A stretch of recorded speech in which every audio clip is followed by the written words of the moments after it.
What they have come to understand about millennials and about Gen Y is they are taking that learning, that discovery, and they're saying when it comes to Gen Z, well, they're just the same. They're just millennials going through a phase. They're younger millennials going through a phase. They're just teenagers going through a phase. And while there's some truth to that, they are fundamentally, truly wired differently. Welcome to the Meaningful Work Podcast, your source for ideas, inspiration, and tools for unleashing your best, most fulfilling work yet. Now, your host, Josh Schneider. Yes! Welcome to the show. Now, today's guest, Steve Robertson, is CEO of Bold Education. I'm excited because Steve, over the last 10 plus years, has worked with every age group, working into who we now have in our workforce, meaning the late Gen Ys and the Gen Zs. He's seen them develop. He's seen them come through some of the programs and some of the things that we'll talk about. So I'm excited because not only does he have this perspective that so few people in the globe have about the current workforce, how they operate, how they think, but he's also a man of great depth. And he bought me a lobster roll when we met in Boston. And well, sir, as we both agreed, those underwhelming lobster rolls are delicious, but underwhelming nonetheless. Anyways, Steve, welcome to the show. Josh, thrilled to be part of this conversation with you, and still a fan of lobster rolls. Well, I mean, it was maybe just pizza's better. Who knows? Well, let's jump right in. Tell us and walk us through in some ways, what does a typical day look like for you as CEO of Bold Education? Wow, that sounds like such a simple question, Josh. What is a typical day in anyone's lives these days, right? So a typical day is waking up.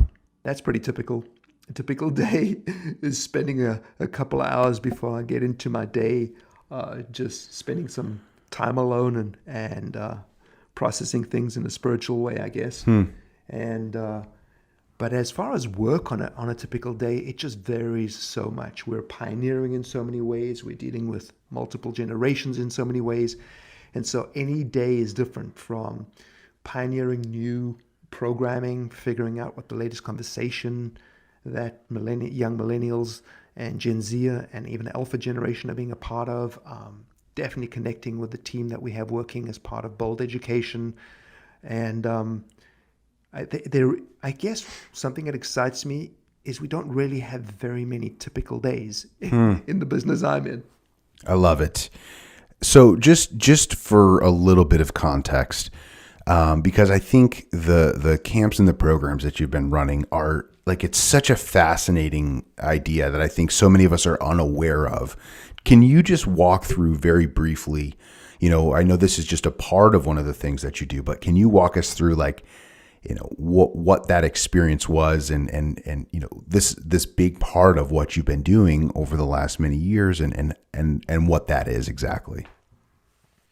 Yeah, I'd love to do that, Josh. So for the last 22 years, which is, if we rewind, is when my family and I arrived in the United States, I've been involved in a business that one of the components is offering these summer experiences.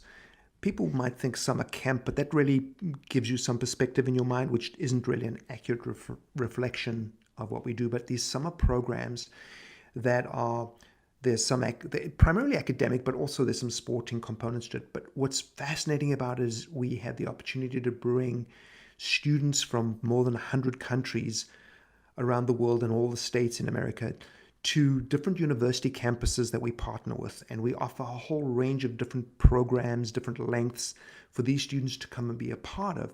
And that journey for us has brought some of the most exceptionally talented, amazing, focused young minds from around the world to different universities in America, like I said. And we've had the opportunity to run with them. But what I love about it is the part that I feel like we play is given a part in their journey to call them to a higher, better version of themselves. So we've got these kids from around the world coming to spend summers here, or a portion of their summer here, to try out anything from medicine to business to robotics to engineering. It doesn't matter what we're doing. And that's just the vehicle. But we're part of a journey where we're getting them to connect with people from around the world. We're figuring out how to communicate well. We're figuring out how to be the best version of themselves on a university campus for primarily high school kids. And it's just been, well, the company has been in that space for many, many, many years. But for the last 20 years, I've seen, as you call them, Gen Y, the millennials go through this journey. And we're now seeing Gen Z go through this journey, even Alpha go through this journey. So we've seen them as students in our programs. So we know how to communicate, market, reach them, and how to program for them. So it's got to be compelling and exciting. We've also been in a position to have to do that same set of things for their parents. And we've also had to train, coach this generation as they go through, as they become a little older, to be a part of the summer counselor role. So we've had to train them as employees as well. So the journey's been spectacular, amazing, and it's constantly changing. So obviously you've seen a tremendous amount of development and changes in these individuals over the years, over a 20-year span. I'm interested, when you're bringing these kids together from all these different places, you've got to keep them excited. You've got to keep them engaged. And, they're thinking about, in essence, their career, but through the vehicle of how do I get into the right school? What do you think, what's driving them? What's lighting up their eyes? Like what's the dream that is facilitating them? And I'm asking kind of selfishly because I'm intrigued from, the workplace perspective. What have you seen shift, or what are you seeing unfolding as these individuals are stepping in and starting to entrench themselves in the workforce? Wow. So Josh, are you ever going to ask just a simple yes or no question? Because that's a big question again. It's a run-on question. Come on. So what's been fascinating, I have fallen in love with the youth in a different way than originally I was fascinated by them. So let me say this. I paid attention to the youth because that was our business. I've always been really passionate about the youth. My background is I was also a tennis coach, and so I coached tennis and was engaging with youth for a number of years, and I was really passionate about that.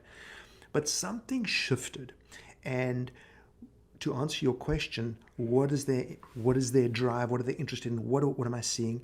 Well, when Gen Z started to arrive at our programming, I saw that there was fundamentally something different. So the younger millennials, the younger Ys, were really, and these are generalizations, of course, but they were really focused on coming and having a good time, having an experience that was valuable. It exposed them to pre-college life, gave them a perspective of being on a campus, living on a campus, connecting with other people, doing some pursuits, whether it was fashion design or whether it was robotics. And it was amazing. The trips to New York and to Washington, wherever we went on the weekends was amazing. Well, when Gen Z arrived, there was this subtle shift. And then the more I spent time unpacking and studying that data, the more I realized it wasn't so subtle. And Gen Z was here because they were very deliberately pursuing personal growth. And there's that shift between I'm really trying to future-proof myself, as opposed to this is my summer and I'm going to just have a really amazingly cool, good, awesome, excellent time. And again, it's a generalization, but that was part of the shift. And so where we are today, I'm seeing now Gen Z have entered the workforce, and we're starting to see there's a real difference in approach. And when I look at Gen Z and I think about how they are trying to future-proof, you can look at something that I always refer to as the perfect storm. And what the perfect storm looks like in Gen Z's life, there's really four main components that I always talk about. There's more than four, but the four main ones. The number one of those four components is technology. And I can look and see how in every area, whether it's national, international, any kind of demographic, the one thing that Gen Z has had in terms of a perfect storm in their lives that has in part wired them and created them to be who they are is technology. And this change in technology, this rapid advancement of technology, and Gen Z always using it as a tool, not as a toy, has definitely been one component that they have used this technology to engage with the environment, communicate, and it's driven them to pursue things in a different way than previous generations. So, I mean, a really broad question, but you know this. I have a book that's coming out at the end of summer called Aliens Among Us, Gen Z, the Disconnected Generation. And I jokingly call them aliens because they are truly on every level different, fundamentally different from any generation we've seen before. So there's been such a shift in everything, how we communicate, how we engage, what they value. And just to close that thought off, I see them as the most siloed individual generation we've ever seen. Everything for them is customized and on demand, when no other generation we've ever worked with has been like that. So if I ask an even bigger question, what does them being siloed, how does that impact kind of the future of work, if you will, as they step in? Like what changes does an organization need to be thinking about to start preparing for? And it's polarizing to think about the aliens among us, but I love that from the perspective of it really creates a schism, a shift in your mind to imagine an alien walking in on day one. And if you're not realizing that the person here in front of you is driven by something so totally different than anything, and you thought Generation Y was a shift, what I'm hearing you saying is that this is going to be an even more radical shift. Yeah. So, I mean, the reality of from a work perspective is that what we tend to do, and Gen Y, what was amazing about Gen Y, it was one of the first generations that we truly studied, because all of a sudden there was data available. So we started to just unpack this data and look at them. And a lot of people in the corporate setting are tired. They're like, enough already, enough of this stuff. But what is really interesting is that what they have come to understand about millennials and about Gen Y is they are taking that learning, that discovery, and they're saying when it comes to Gen Z, well, they're just the same. They're just millennials going through a phase. They're younger millennials going through a phase. They're just teenagers going through a phase. And while there's some truth to that, they are fundamentally, truly wired differently. And so the silo component, there's a gentleman by the name of Bruce Tulgan. I hope I said his last name correctly. I've been following him for a while. I don't know exactly how to say his name. I believe that's accurate. He speaks about this thing called an epidemic of undermanagement in the workforce, and I know that it's in the home as well. And what you see is that if leaders in the workplace are, let me say that a different way. He's saying, and I believe this to be accurate, that leaders in the workplace have not been managing. They've been kind of checking in when something is wrong, but leaving people to kind of self-direct. And what Gen Z in the silo comment, in the silo space, is going to require is going to be customized, individualized leading. And so what this gets into is it gets into the space of leaders are going to have to start leading as opposed to just letting things happen and then reacting. And so fundamentally, it is a massive shift. It is deliberate change of how you go about your day-to-day as a leader, because now what's required, and people are only slowly going to see this, because to begin with, they're going to be like, just let it be, and then they're going to be unhappy with the results. We're going to need to come alongside. So I'm going to take a little bit of a tangent, forgive me. Okay, so what we're coming out of is this epidemic of undermanagement. Another way of saying that is this sage on stage mentality, where the leader, the boss, the professor, the teacher would say, do this, and then people would go and do that. That's from the industrial age, industrial revolution, and that's still in effect. But in order to manage this generation really well, what you've got to understand is that it's no longer this sage on stage, because information is no longer the key, right? Every generation, if they want to have access to all information. So Gen Z is already exhibiting the position of, I don't need you to tell me information.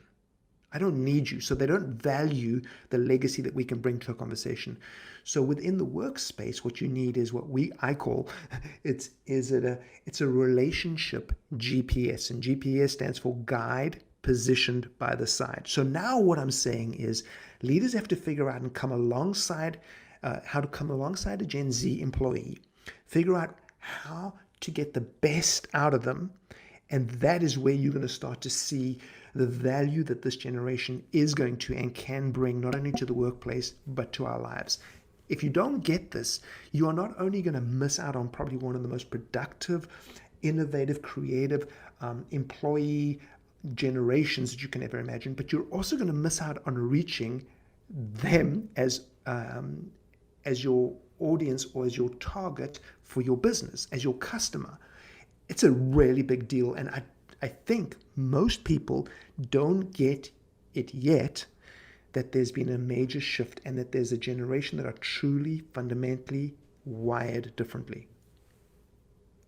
So this wiring is not, I think it's easy to look at it perhaps and oh, they're just on their phone, or oh yeah, they grew up with this technology, and as we know, like part of the environment that we grew up in shapes how we view the world.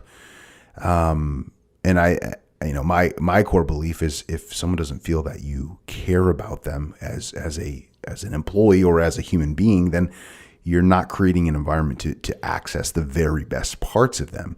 As we've seen, right? It doesn't matter how smart somebody is. Now that we know there's more neurons, more signals sent from the heart to the brain than from the brain to the heart, there has to be an importance of how somebody feels. And I imagine that's kind of a tricky situation in terms of how does somebody navigate how somebody coming in who's kind of fundamentally wired different, and it's like, okay, I do believe that how they feel impacts how they show up.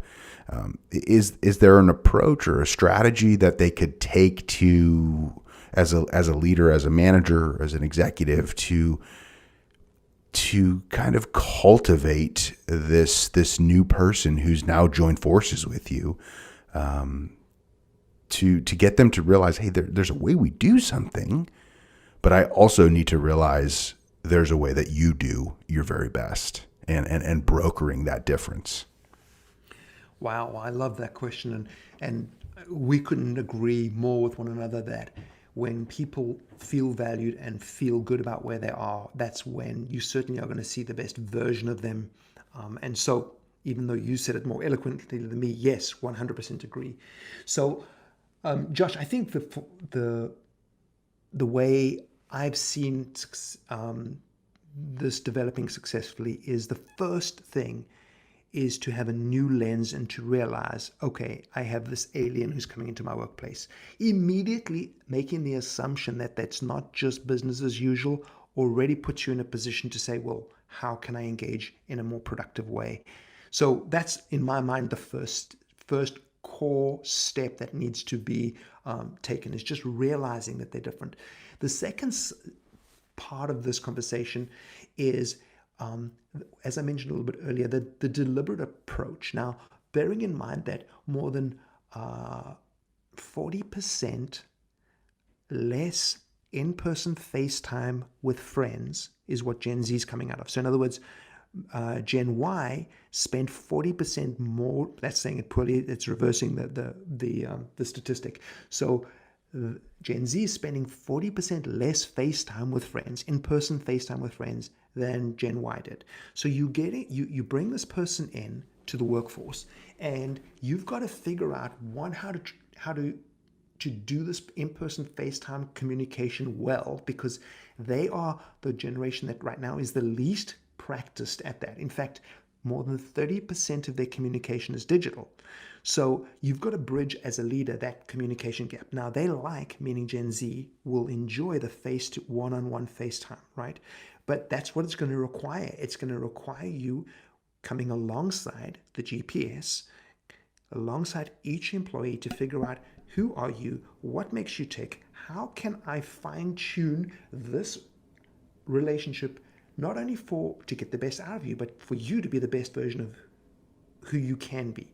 And so I think it also is an important consideration that you have to be deliberately very clear about expectations and about norms and about culture, and don't make the assumption that people get it and or understand. So those are just a couple of areas where you begin. I think the biggest freak out moment for corporate space is now having to have these one-on-one conversations and guide people on their journey in order to make them successful. And bear in mind, the data speaks so powerfully for that, because when you've hired somebody, and if your whole process is good, which you're going to have to adjust a little bit, by the way, if that process is good and you hire someone, you want to not only retain those people, but you want to grow them. And so this is, in effect, what is going to be required in every workplace, big and or small, in order to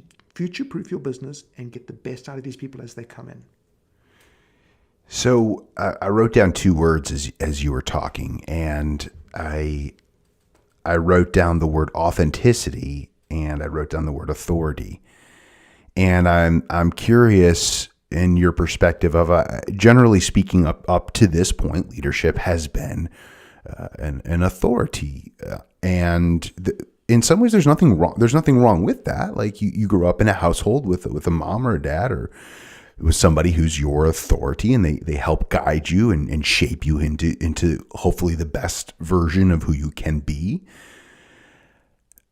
I'm curious the value of authenticity, because if this group, if their radar is so more finely attuned to this BS, or to the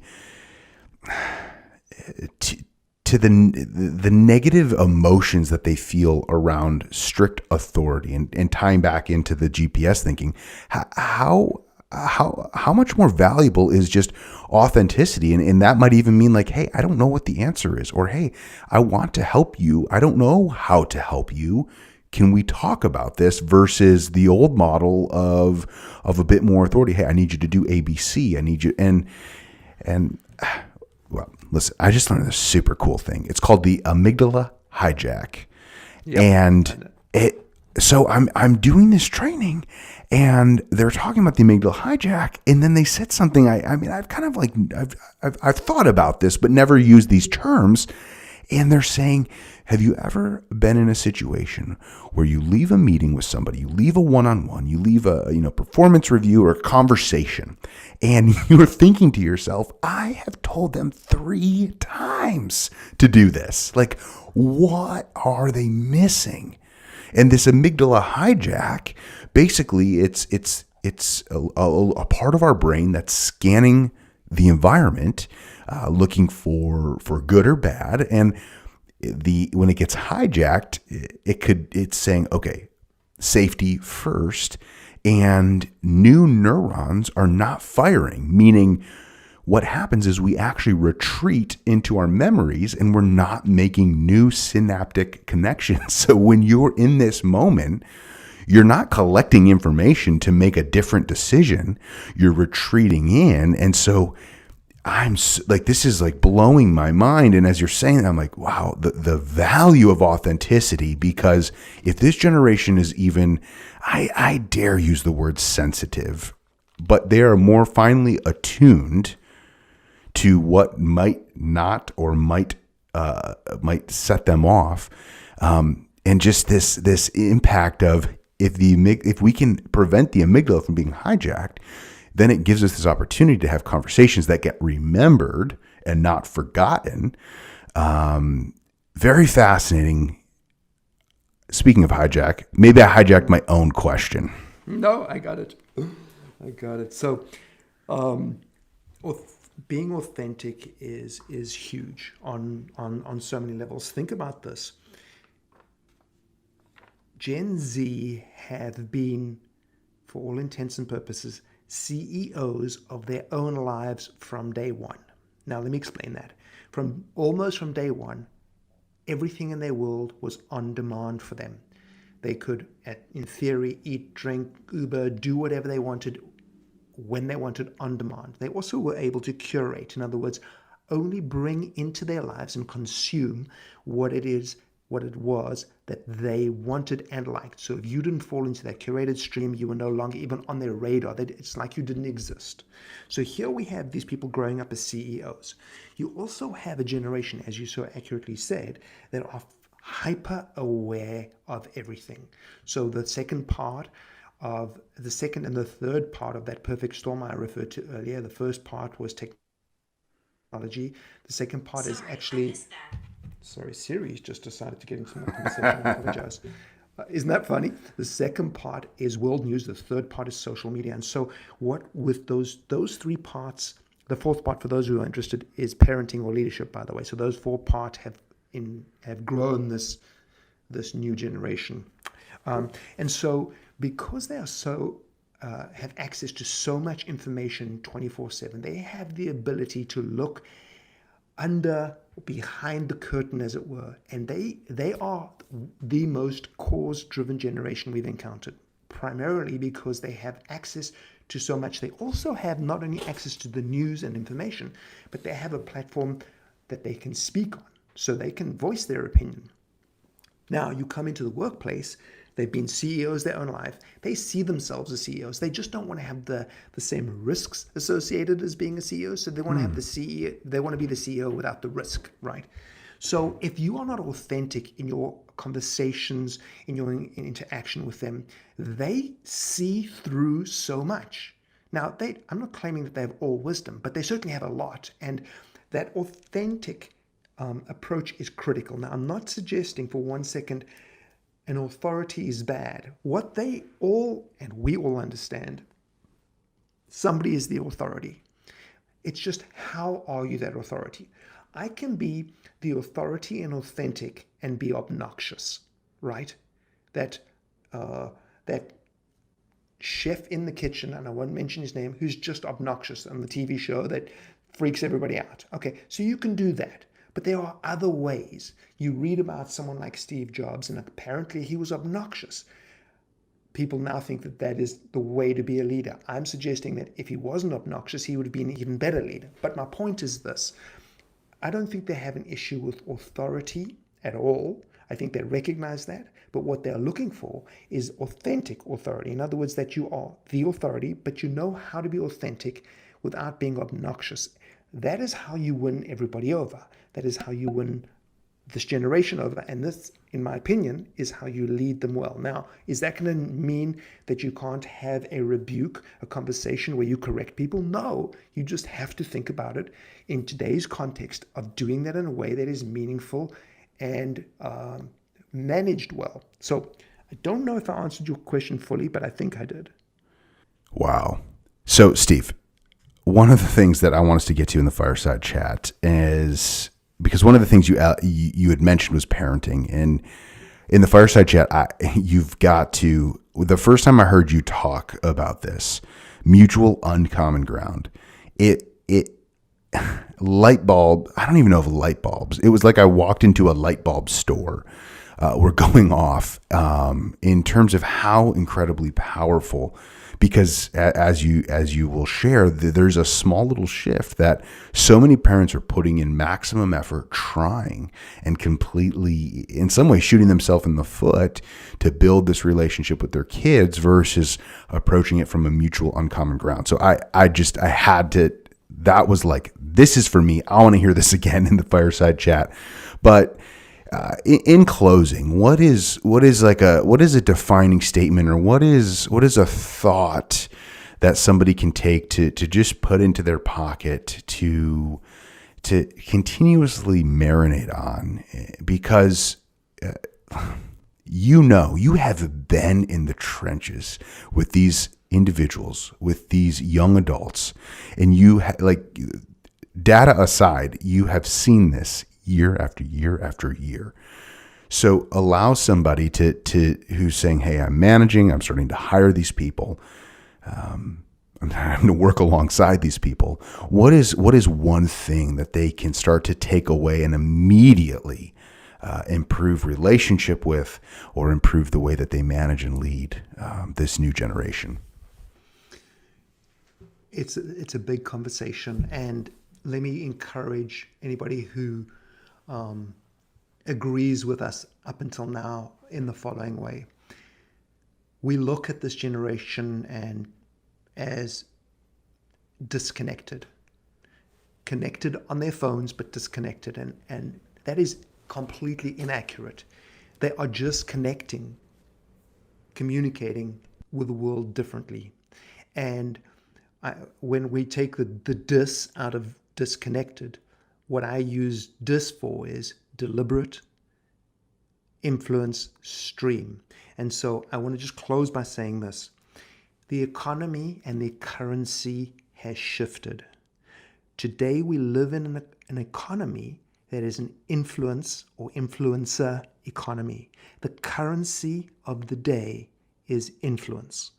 And if people can understand that it is your responsibility to influence this generation, your employees, well, you will be surprised, delighted, dare I say, at the incredible value that you will get, the incredible value that you will see. This is not manipulation. This is not living their lives for them or becoming a helicopter parent or this is understanding that influence is the way our world works. There has been a massive shift.